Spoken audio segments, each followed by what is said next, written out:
Dernier samedi et dernier jour de l'année 2016. Merci infiniment à tous ceux d'entre vous qui nous soutiennent de près ou de loin dans notre tâche quotidienne. Tout de suite, une nouvelle page d'information dont voici les principaux titres. Cette fin d'année coïncide avec une excellente nouvelle pour le ministère de l'Agriculture du Mali qui vient de signer une des meilleures conventions de l'année avec l'une des plus performantes sociétés chinoises au monde. Maliens et Chinois ont signé vendredi après-midi un protocole d'accord pour l'aménagement de 35 000 hectares. Les détails dans cette édition. La série de présentations de vœux des personnalités maliennes se poursuit sur Cherifla TV, votre chaîne de proximité. Les ministres de la Justice et des Droits de l'Homme ainsi que celui en charge de l'agriculture se sont prêtés à notre micro pour leurs vœux ardents au peuple malien.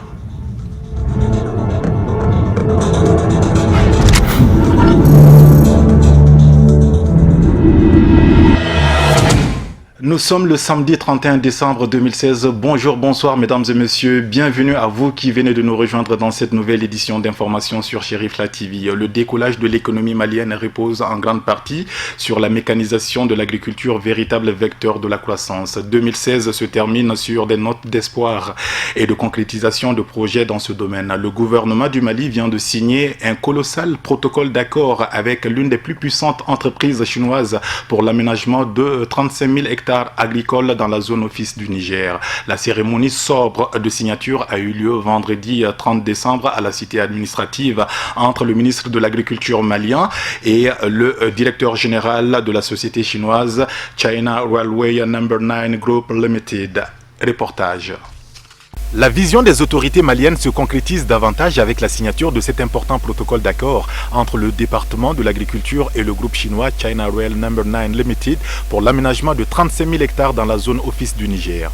Aussitôt après les échanges cordiaux entre les deux parties, l'assistance a eu droit à la projection d'une vidéo d'environ 7 minutes retraçant le riche parcours de cette société chinoise classée au premier rang dans le domaine de la construction en Chine. Selon le classement de 2016, ce groupe figure parmi les 50 entreprises les plus performantes au monde avec un chiffre d'affaires de 3 milliards de dollars par an, employant plus de 200 000 salariés ingénieurs. Notre société China Railway No. 9 Group au Mali, donc nous voulons apporter notre contribution au Mali. Aujourd'hui, le protocole à la signature de ce protocole d'accord, c'est la première étape pour le projet du 35 000 hectares. Donc du coup, après, on a encore plusieurs étapes à faire. Du dit projet, ce projet, on a aussi un bon collaborateur, partenaire, avec le soutien de institutions financières chinoises au premier rang.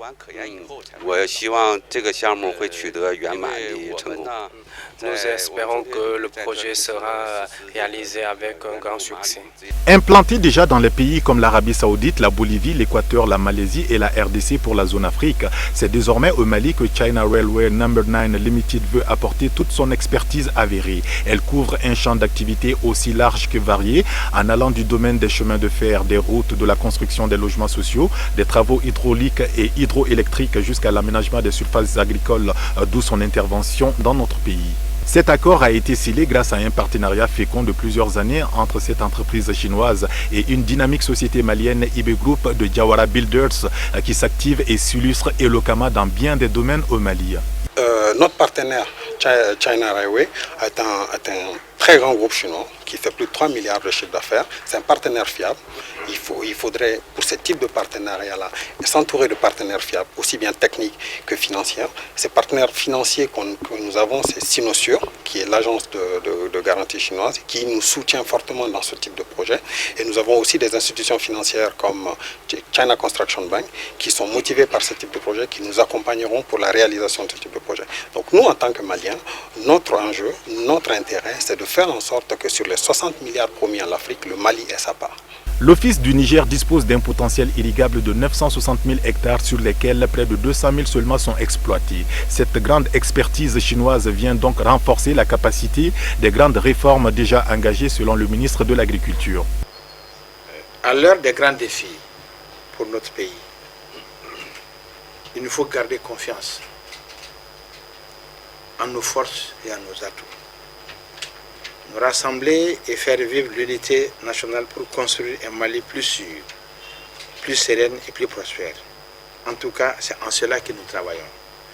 Oui, nos forces et nos atouts. Le fils du Niger est un de nos atouts. C'est l'atout majeur pour mon développement, pour mon département. Incontestablement, l'Office du Niger est le premier atout du secteur agricole. Nous avons de l'eau, nous avons de la terre. Les hommes installés après le colonat ont une vieille tradition de production diversifiée. Oui, donc c'est un atout. C'est ainsi que permettez-moi de remercier très chaleureusement mon frère Ibrahim Diawara, jeune certes, mais très engagé dans le développement de son pays à travers la société IB Group. Notre pays a besoin d'une jeunesse active et dynamique pour son développement. Vous incarnez cette jeunesse, M. Diawara. Je le doutais un petit peu, j'ai commencé à croire et je le crois aujourd'hui. Je le crois aujourd'hui, d'autant plus quand vous veniez nous voir pour dire que vous avez l'intention avec votre groupe de pouvoir aménager 35 000 hectares le vu du Niger. J'ai tellement écouté, j'ai tellement vu des partenaires, des investisseurs qui viennent toujours dire nous allons faire cela, après ça va comme si c'était un coup de vent qui passait. Je pense que cette fois-ci, ça ne doit pas être un coup de vent. Et je suis sûr.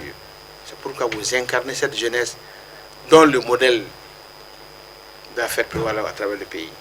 2017 ouvre donc de nouvelles perspectives de croissance agricole, véritable levier pour le développement de notre pays dans un climat de paix.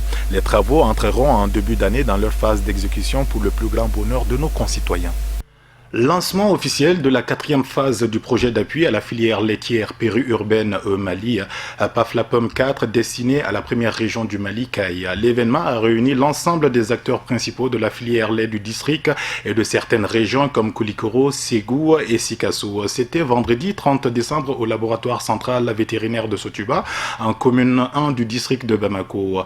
Ousmane Sogoré et Mohamed Sidibé étaient présents pour Chérif la Actualité. Les phases précédentes du projet d'appui à la filière laitière périurbaine au Mali PAFLAPOM ont permis l'émergence d'une économie de l'élevage à travers un réseau de production, de collecte, de transformation et de commercialisation du lait local. Les réseaux se composent aujourd'hui de plusieurs éleveurs qui ont adopté des innovations techniques nombreuses afin d'augmenter leur productivité. C'est pourquoi le PAFLAPOM cherche à élargir son champ d'intervention pour consolider ses acquis dans la région de Kaï, d'où cette 4e phase lancée par le représentant du ministre de l'Élevage et de la Pêche. Je viens effectivement de procéder au lancement de la 4e phase du projet PAFLAPOM. L'appui que le département peut apporter à ce projet, c'est dans le cadre de la mise en œuvre de la stratégie de développement du lait local, c'est de faire en sorte qu'un certain nombre de points soient pris en compte, notamment l'amélioration de l'alimentation des animaux laitiers, l'amélioration de la couverture sanitaire des animaux laitiers, l'amélioration des conditions de collecte, de distribution et de vente des produits laitiers, et aussi la mise en place d'un dispositif qui va permettre de jeter les bases de la réalisation d'une unité laitière à Bamako. Après une projection d'un documentaire sur la valorisation du lait local et sur les résultats obtenus des phases précédentes, le coordinateur du projet a ensuite expliqué les objectifs globaux de la nouvelle phase. Les objectifs de la phase de PAFLAPOM 4, effectivement, c'est d'abord consolider les acquis des 3 phases précédentes qui ont commencé. La première phase en 2005, donc consolider ça et après maintenant faire un réplique des acquis dans la région de Kaï. Quand nous disons région de Kaï, il s'agit du cercle de Kita, du cercle de Kaï, du cercle de Djema et du cercle de Nyoro du Sahel.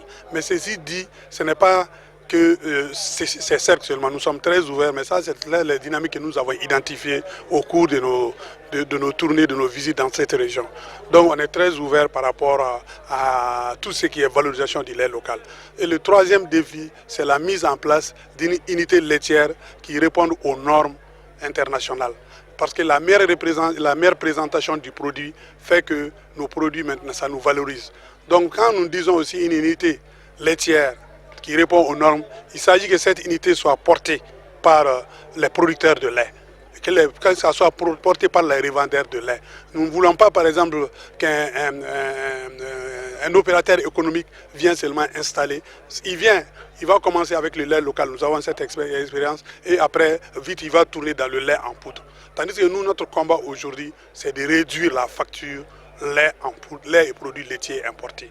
Ont également pris part à cette cérémonie les partenaires d'exécution du PAFLAPOUM, notamment VSF Suisse, Cap de Messo au Finalais, qui se réjouissent tous de la réussite des phases précédentes.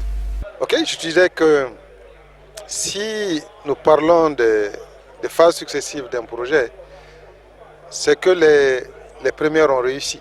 Et si nous parlons de la phase 4, c'est que les 1, 2 et 3 ont réussi.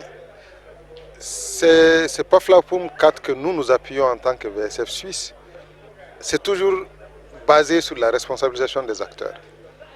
Et entre les différentes phases, il y a toujours eu un délai de sorte à tester si les mécanismes mis en place ont été appropriés par les acteurs eux-mêmes et qu'ils arrivent, qu'il y ait un projet ou pas, qu'ils arrivent à continuer les activités pour lesquelles ils sont là. Nous l'avons dit aussi que nous nous appuyons sur les petits producteurs. Nous ne roulons pas pour les grands, nous roulons pour les pauvres, nous roulons pour les plus petits producteurs. Et en ce sens, c'est important que ce message soit bien saisi. Et c'est important de montrer que toute la base de PAFLAPOUM 4 est l'organisation des acteurs. Et comme il est de notoriété publique que la pauvreté n'a pas de cause uniquement économique, elle a des causes aussi structurelles.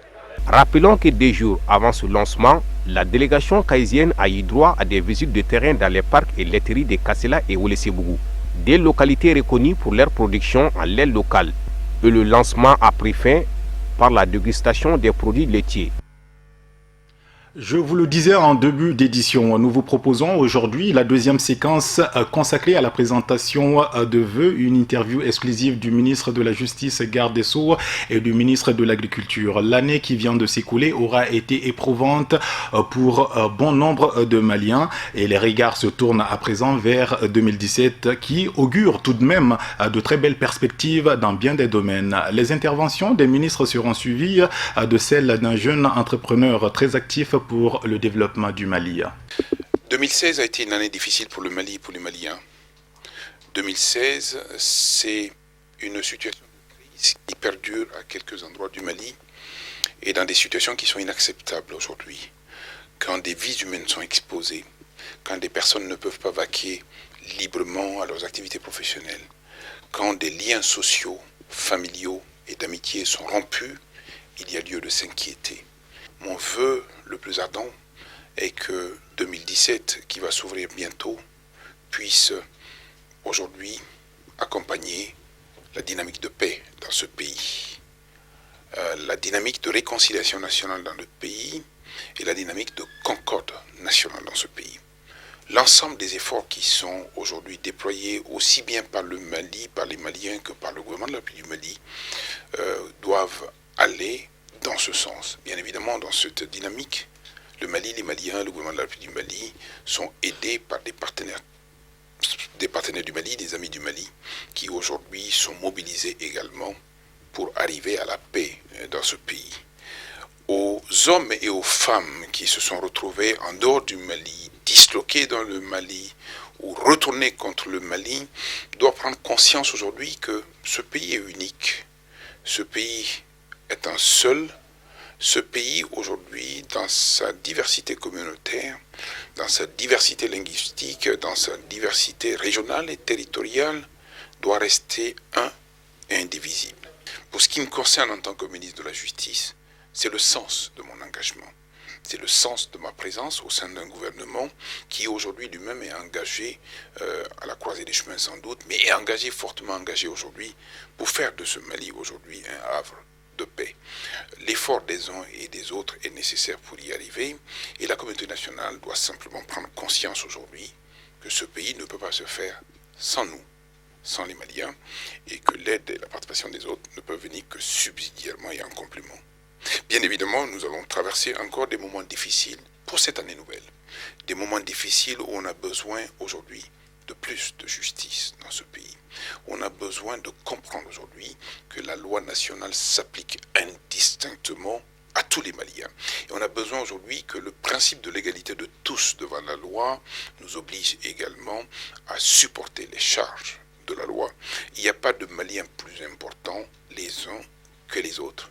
Et aujourd'hui, ce pays doit comprendre également que dans la dynamique de recherche de paix, l'élément religieux a une importance capitale.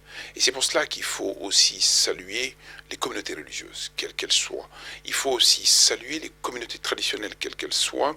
Il faut aussi saluer les communautés coutumières, quelles qu'elles soient, parce que simplement aujourd'hui, l'ensemble de ces communautés ont été engagées pour bâtir ce pays, pour le construire davantage et pour le faire avancer davantage. Mon vœu le plus ardent, c'est que, encore une fois, que l'on se regarde en face, que les sourires reviennent, que les ambassades reviennent, que les compagnonnages reviennent et que les choses se fassent exactement comme elles se faisaient il y a quelques temps. Je ne pourrais pas terminer, bien évidemment, sans dire un grand merci et mes vœux de bonheur à la presse, particulièrement à votre télévision Chérifla, qui aujourd'hui est une télévision jeune, mais qui se déploie partout à l'intérieur du Mali pour essayer de porter l'information. Et l'information, c'est ce qui doit faire vivre les Maliens. Bonne année, bonne santé et plein succès au Mali.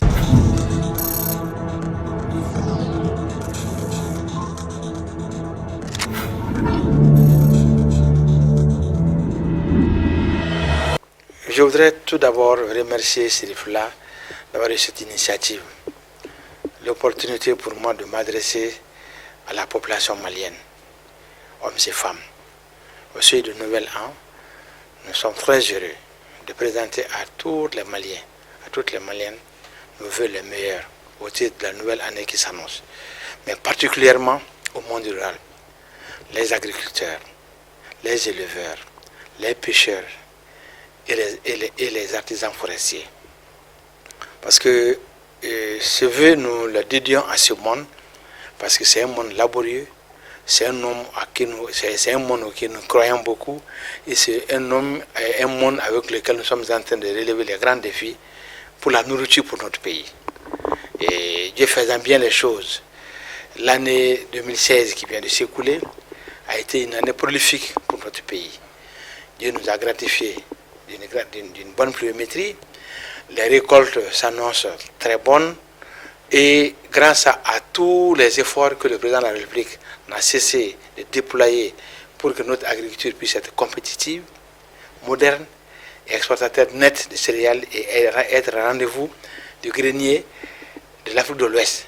C'est à cela que le président pense. Et Dieu nous a bien gratifié d'une bonne pluviométrie et nous pensons que ce qui est en train de s'annoncer, il y a une surproduction de céréales, il y a une surproduction de coton. Et aujourd'hui, on est très heureux que ce qui soit ainsi. Et nous pensons et nous souhaitons, par la grâce de Dieu, que la nouvelle qui s'annonce 2017 soit de même, et même plus.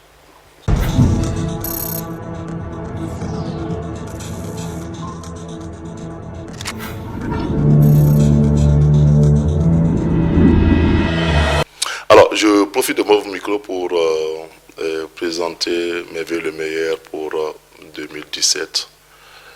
Que 2017 soit une année de prospérité, et de santé pour tout le Mali et pour toute l'Afrique. Et surtout de paix. Parce qu'il n'y a pas de développement sans paix. Il n'y a pas de prospérité sans paix. Et que tout ce que le peuple malien en dirait, que ce soit vraiment quelque chose de nous prions Dieu, que ce soit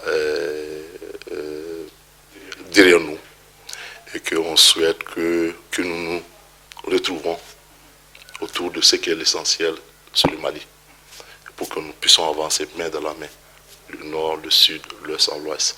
Et c'est ce qui nous permet à nos enfants et que c'est cette paix qui va permettre à nos enfants d'avoir un avenir radieux. Je profite aussi pour remercier Chérifla TV qui est aujourd'hui une référence, pas seulement au Mali, mais dans l'Afrique tout entière, parce que je me rappelle, j'étais il y a quelques mois au Congo, j'ai vu que pratiquement 80% des Maliens regardent cette télé. C'est une télé de référence.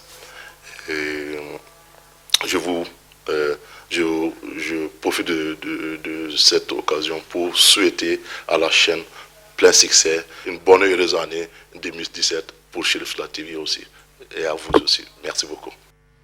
Nous en arrivons à présent au tour d'horizon de l'actualité africaine. La compilation d'aujourd'hui proposée par la rédaction concerne la procédure judiciaire à l'encontre de Toumba, Abdoulaye Diakité dit Toumba, arrêté à Dakar. Puis en Gambie, c'est le président élu qui bénéficie encore une fois de plus du soutien de l'ONU. Et nous vous parlerons également de l'accord obtenu entre les partis de la mouvance présidentielle et ceux issus de l'opposition dans la crise de la République démocratique du Congo. Le commentaire est signé Oumar Kouyaté.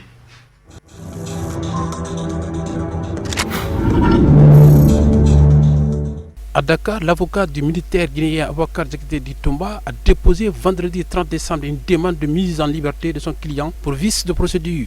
L'ancien aide de camp Moussa Dadis Camara a été arrêté le 15 décembre dans la capitale sénégalaise. Pour Maître Baba Diop, la procédure judiciaire concernant son client Aboubacar Diakité n'a pas été respectée. Et c'est pour cela qu'il a déposé vendredi matin une demande de mise en liberté auprès de la chambre d'accusation de la cour d'appel de Dakar. Selon une source proche du ministère sénégalais de la Justice, le gouvernement guinéen a aussi déposé ce vendredi au ministère de la Justice une demande d'extradition pour Aboubacar Diakité. La demande d'extradition doit désormais être présentée devant la cour d'appel de Dakar.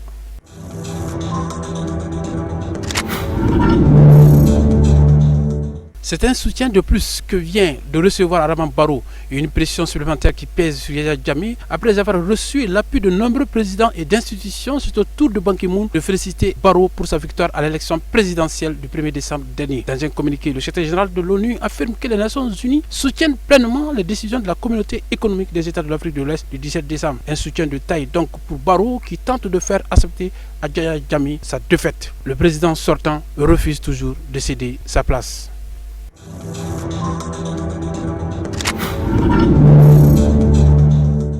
La réaction de l'armée nigérienne intervient plusieurs heures après la diffusion par le groupe terroriste d'une vidéo dans laquelle on voit le dirigeant de Boko Haram, Abubakar Sekao, déclarer que le groupe n'a jamais été saché de la forêt de Sambisa par qui que ce soit, contredisant ainsi le président Muhammadu Buhari qui avait annoncé une semaine plus tôt que l'armée avait écrasé Boko Haram dans son bastion de Sambisa. L'armée nigérienne est formelle. La dernière vidéo publiée par Boko Haram n'est rien d'autre que la simple propagande terroriste visant à susciter la peur dans l'esprit des gens. Dans une déclaration faite jeudi, l'armée a ajouté qu'il n'y a pas de raison de s'alarmer, d'autant plus que l'effort concerté pour déloger Boko Haram ou qu'il se casse est toujours en cours, tout en affirmant qu'elle passera cette vidéo au crible.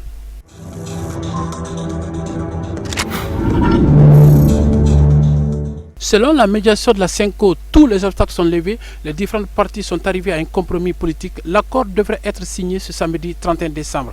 Les deux camps sont pratiquement arrivés à conclure un accord. Les différents délégués viennent de s'accorder sur les différents points de divergence qui ont fait l'objet des présidents des assises, a déclaré Monseigneur Marcel Ntambi, président de la conférence épiscopale nationale de la République démocratique du Congo, lors d'une brève cérémonie solennelle. Selon la CENCO, les élections présidentielles, législatives et provinciales doivent être organisées d'ici fin 2017. Et le président Joseph Kabila ne pourra changer la constitution pour tenter de briguer un troisième mandat. Quant aux institutions élues, elles restent en fonction jusqu'aux prochaines élections. En outre, les délégués ont convenu de la création d'un conseil national de suivi. Commencé le 8 décembre à l'initiative des évêques, ces discussions ont été suspendues la veille de Noël sans accord.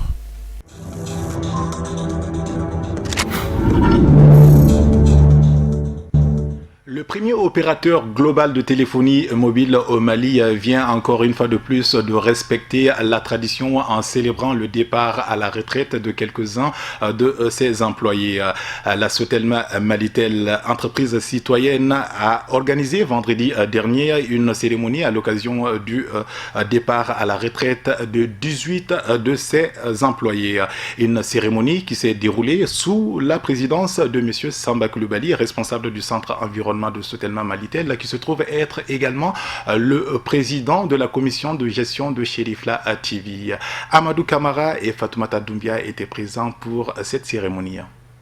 Cette cérémonie de départ à la retraite des personnes ayant servi avec honneur et dignité la société de télécommunications Sotelma Malitel pendant des décennies sans relâche a été servi de cadre pour les honorer. Parmi ces heureux retraités, il y a un certain Ibrahima Traoré, dit Crosby, qui a retenu l'attention de tous pour ses loyaux services rendu à la société. C'est un monsieur qui est sans reproche, un monsieur qui a une conscience professionnelle. Ma foi, c'est comme une grande porte si on ouvre, il n'en est plus question de la réforme. Bravo. Et aujourd'hui, nous avons organisé cette cérémonie. C'est en guise de reconnaissance du service qu'il a rendu à la Sotelma. C'est son mérite. Il le mérite plus que ça. Il a fait 35 années de service loyal à la Sotelma, sans discontinuité. Il a fait parcourir tous les Mali, vraiment dans sa mission régalienne de technicien de Sotelma. Je souhaite que ça soit pour lui une retraite de paix, de santé, de bonheur. Et que, Inch'Allah, l'année prochaine, que tous les gens qui ont participé à cette fête soient présents pour le départ d'autres. Travailleur, discipliné, rigoureux et motivé pour son boulot, pendant 35 ans, sa disponibilité, son sens élevé du devoir bien accompli n'a fait défaut à aucun moment. Nous sommes là aujourd'hui pour la cérémonie, en tout cas, du départ à la retraite d'un collaborateur donc, qui a fait 35 ans de service à la Sotelma. Donc aujourd'hui, en tout cas, nous avons initié cette fête-là, en tout cas à son honneur. Ibrahima Traoré du Crosby, il a été l'homme de tout. Donc nous avons commencé ici à la Sotelma quand il était là. Donc c'est lui qui nous a initiés. C'est quelqu'un qui a sillonné de Caille à Kidal.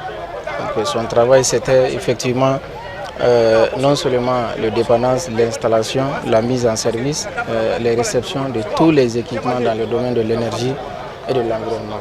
Donc tout ce qui concerne les groupes électrogènes, les redresseurs, les onduleurs, les panneaux solaires. Donc vraiment il s'occupait de tous ces équipements. Tout le monde, c'est Ibrahima Traoré, Crosby, agent du service environnement.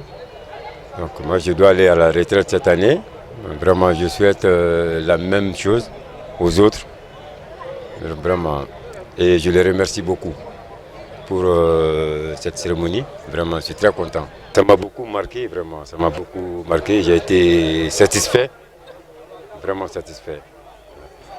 Et je souhaite que chaque année qu'on fasse la même chose avec les autres collègues. Vraiment. Bon, le seul conseil c'est le courage, hein, vraiment.